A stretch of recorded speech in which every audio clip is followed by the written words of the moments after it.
There are three different methods to kill rodents, mice, and rats. One is a mechanical device that you might make with a 5-gallon bucket. There's different traps that you can make to catch them live. The second would be baits, and problem with that is that secondary poisonings is not good. I've had a couple of pets that died with secondary poisoning, and I don't like going down that road. I tried the baking soda with the muffin mix together.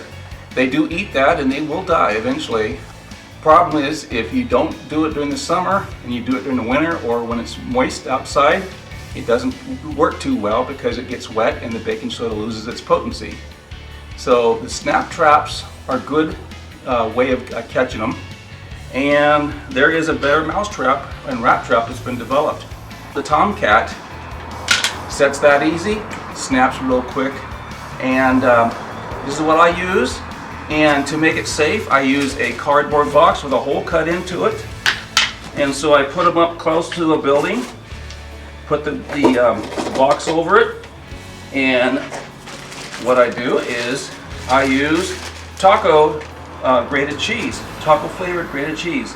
I put a little bit of sprinkles here leading up to it, and the rest of it I throw inside.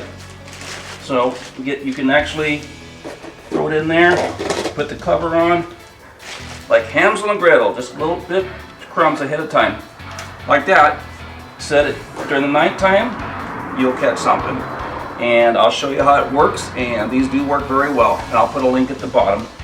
Well, last night I went ahead and caught something here. See that tail?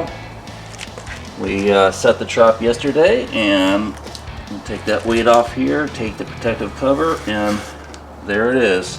It's a big rat. These traps work really well.